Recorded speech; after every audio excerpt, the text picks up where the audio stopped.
Nikete ridasanzwe turonse uno mugoroba. Nikete ryandikiwe nyene icobaro Varisito Ndayishimiye ridushikiye bivuye kuri umwe mu bakozi bakora mu biro vyo kwa Ntare House.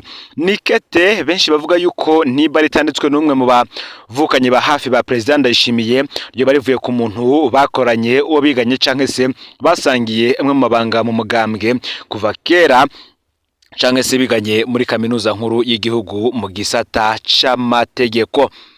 Niteka n'umunezero ntangere vyo gusubira kubana namwe banywanyi bacu mubana natwe mu makuru n'ibiganiro vya misi yose tubandanya gushikiriza kuri nombonesha kuri yacu kandi yanyu Muhuza TV.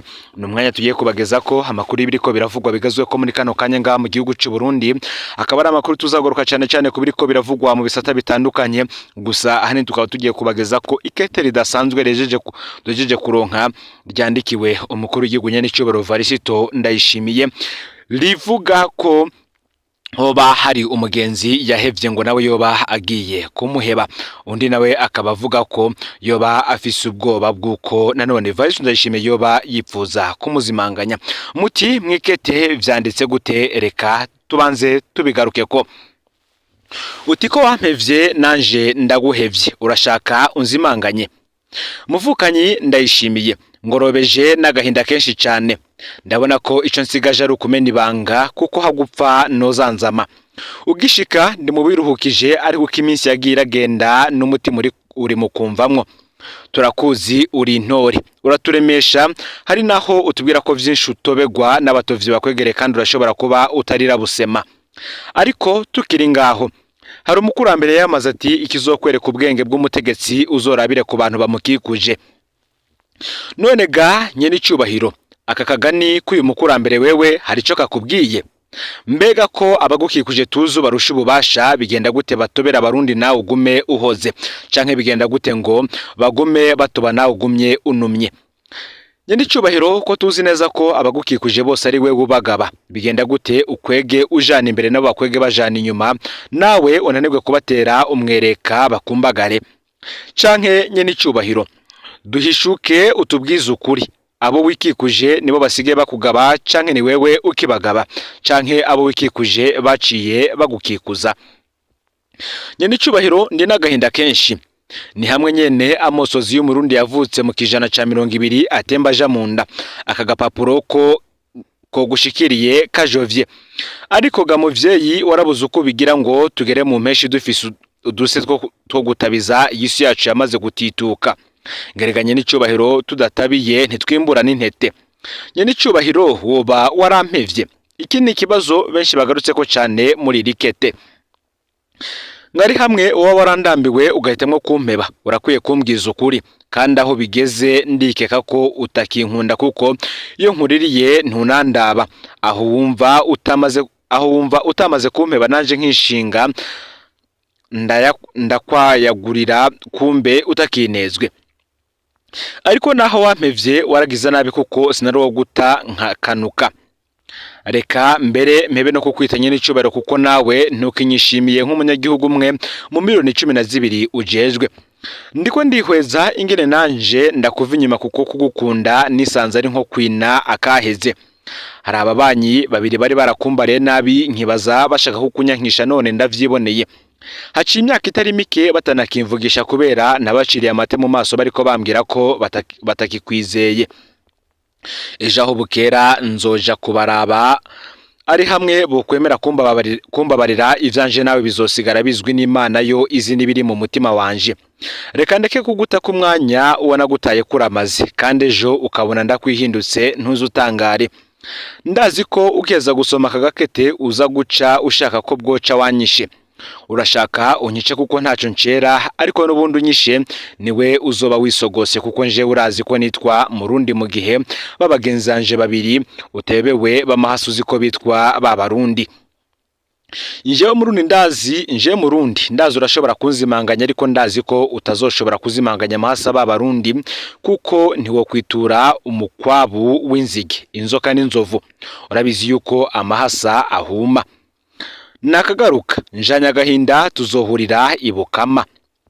Benshi rero baravye ivyirikete twagejejwe ko natwe n'umuhisi ndadaye ngo zirikana wibaze. Aya marira ya Murundi isa yo gufata minenegwe, ngo namarira avanze n'agahinda. Ivyo Murundi atakamba asaba mwavyumvise, ariko Murundi arazi neza ko impemba agiye guhembwa ari ukuzimanganywa. Murundi avuga ko hari abantu b'amahasabiri bitwa b'abarundi agiraje gusaba ikigongwe inyuma yo kubashaya ko. Murundi akavuga ko nk'uraga kuko Murundi avuga nk'uraga kuko arona ko ashobora gupfa, ariko kandi aranaburira Ndayishimiye ko ashobora kumwihinduka.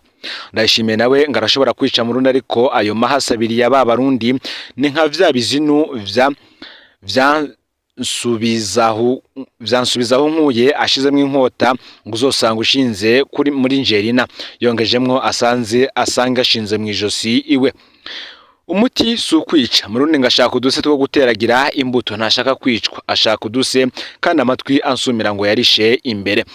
Iyi kete ikaba yashizwe habona n'urubuga rukorera ku mbuga ngurukana bumenyi Umuhisi Ndadaye kuri no munsi genekerezo ya 4 Ntwarante uyu mwaka w'2026. Benshi bihweje byinshi biri muri rino kete, cyane cyane abasesanguzi mu vya politike bakabona ko ibintu bitoroshe nga mu gihugu c'u Burundi. Inyuma yaho byinshi mu vyankenerwa vyaburenga mu gihugu c'u Burundi, nkuko benshi bagiye barabigaruka ko bagiye barakurikirana amakuru yiba biriko biravugwa mu gisata ca politike, cyane cyane abenshi bazi ivyabaye mu mwaka wa 2022 ubwo hari benshi bafataga wari umushikiranganje wa mbere w'ico gihe bakamutako amakosa yose ndetse n'ibazo byose igihugu cariko kiracamwe muri ico gihe, bamushinja yuko ari we yoba yarabiteje n'undi mugwi bari bafadikanije. Gusa ngo uko iminsi igenda ihera ndetse no kimyaka igenda itaha, benshi babona ko iyo yari byari nk'icitwazo kugira ngo bamukure mu mabanga hanyuma bamupfunge n'ubundi yagirizwa ivyo vyaha yapfuye n'uwari umukuru kumusumba. Benshi bakavuga ko ivyinshi mu vyankenerwa vyabuze nga mu gihugu vyatumye bene gihugu batakariza icizere President Ndayishimiye, kuko kuva mu mwaka wa 2022 ico bagiye bumva yari amajambo gusa, were nko ku gitoro, ifumbire, ibijanye n'ibigori bigugwa na Anagesa, ifumbire ya Fomi ndetse n'ibindi vyinshi bitandukanye, bikaba vyaratumye bene gihugu bata icizere ku burongozi bw'igihugu hereye ku mukuru w'igihugu ndetse no ku mugambwe uri ku butegetsi CNDD FDD. Reka tuwe tugarukiye ngaha nawe ukurikije ivyanditse muri irya kete yarongekiwe umukuru w'igihugu Vice Ndayishimiye, nawe gira ico ushikirije muri commentaire, cyane cyane birabana n'ivyanditse muri rakete duhejeje kuba agezako. Nimbwe kandi mu makuru yacu yabanje twababwiye ko turagaruka ku mugwi w'abantu banditse amasezerano y'abarundi naho baba bageze. Ico gihe tukaba tubibutsa ko amasezerano y'abarundi ishizweho na President Pierre Buyoya kugenekerezo ya 4 Gitugutu mwaka w'1988 aribwo yaganye umugwi wa mbere warugizwe n'abantu 24, abahutu 12 n'abatutsi 12 warugiye kwiga ikibazo cy'umwe bw'abarundi. Uwo mugwi akaba ari dukesha amasezerano y'ubumwe bw'abarundi yemejwe kugenekerezo ya 5 Ntwarante umwaka w'1991.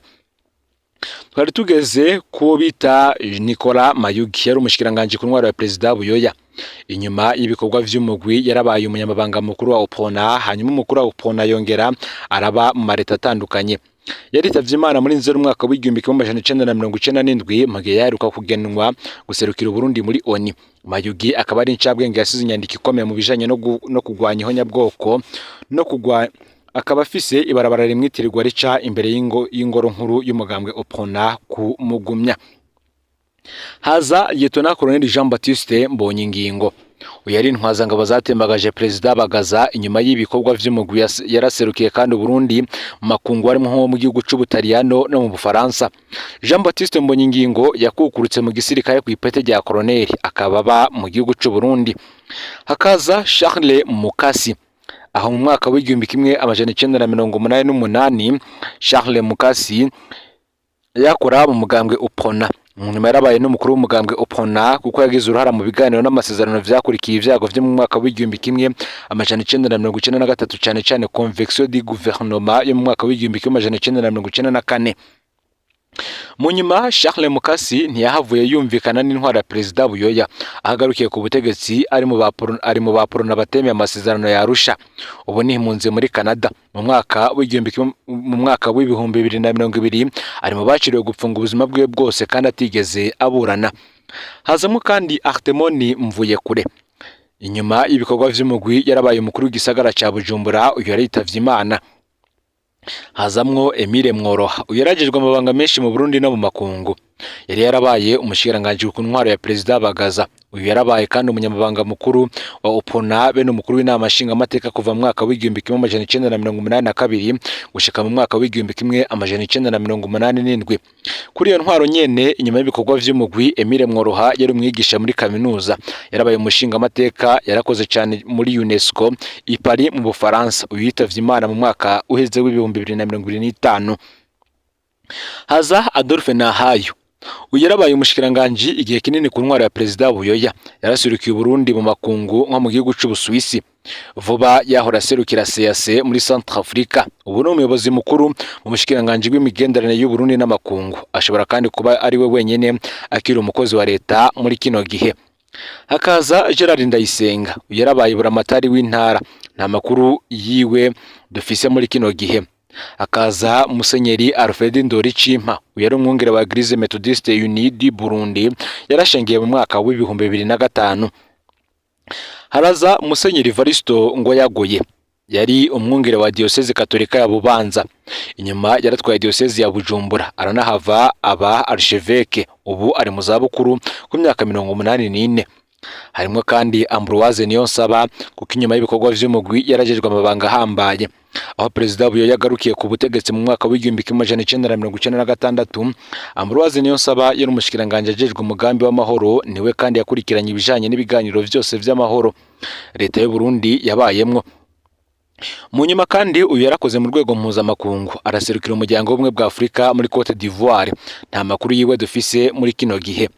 Hari Sylvestre Ntibantunganya, mu gihe c'umugwi yararongoye Institut Rwagasore, igisata ca Oprona cari kijejwe kwigisha umugambwe. Mu kinyegero aya mabanga yafatanye no kuba mu ndongozi za Frodebu, no kuvuga umugambwe utari wemewe. Mu mwaka w'igihumbi kimwe amajana 1992 rero niho yaca yemanga ko ari umufrodebu. Inyuma yarabaye umushingamateka, umushikiranganje w'imigenderanire y'u Burundi n'amakungu, umukuru w'inama nshingamateka, umukuru w'igihugu ndetse n'umukenguza amateka. Ubu numwe muri babiri bahoze barongoye Burundi bakiri bazima, akababa mu Burundi.